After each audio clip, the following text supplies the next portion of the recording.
Hello, hapa ni Brother Kuku Farm. Sasa kama unafuga kuku wa kienyeji pure ambao wana uwezo wa kutaga na kuatamia mayai, siri hii nakupa endapo unatamani ukuze namba ya kuku wako au uongeze namba ya kuku wako.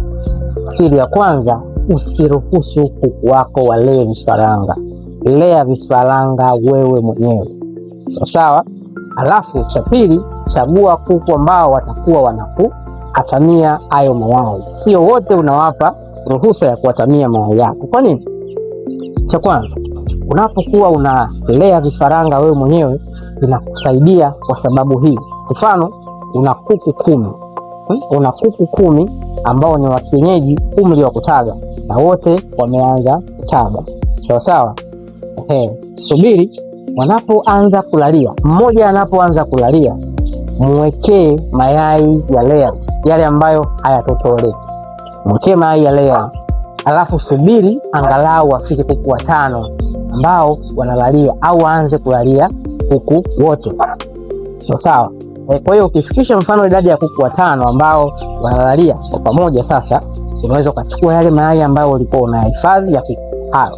Na kumbuka, mayai hayatakiwi kuvuka siku 7 mpaka siku 10, hasa maeneo yenye joto kali. Na utunzaji, hakikisha umetunza sehemu salama, yasiwe na unyevu na yasiwe na joto sana. Chukua mayai yale mwenyewe sasa, watolee yale mayai ya layers wakati wa usiku, wawekee idadi sawa ya mayai. Sawa?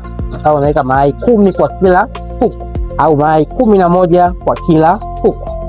Sawa bosi wangu? Faida yake ni kwamba kuku wako wataangua mayai kwa wakati mmoja. Wataangua vifaranga kwa wakati mmoja, na vifaranga wale utawachukua wote, vifaranga 50 au vifaranga 40, alafu unawalea kwa pamoja. Maana yake itakurahisishia kwenye kuwapa chanjo, kwenye kuwapa chakula kutokana na umri. Ukiruhusu kuku mmoja aanze kutaga leo, kulalia leo, mwingine aanze kulalia wiki ijayo, mwingine baada ya siku 5, matokeo yake utakuwa na kuku ambao hawalingani umri. Una kuku mwingine ana wiki anatakiwa apewe Newcastle, kuku mwingine ana siku 9, kuku mwingine ana wiki 2 anatakiwa apewe Gumboro. Uwezo kama unanunua Newcastle chanjo nzima afu unawapa kuku 10, au Gumboro unawapa kuku 7. Lakini ukiwa na kuku wote 40 wenye umri mmoja, maana yake rahisi kuwapa chanjo, kuwapa chakula cha aina moja. Halafu wakishaanguliwa kwa pamoja, wale kuku wengine ambao walikuwa wanaendelea kutaga mayai na endelea kuyatunza yale mayai, halafu wawekee tena hawa kuku hayo mayai waendelee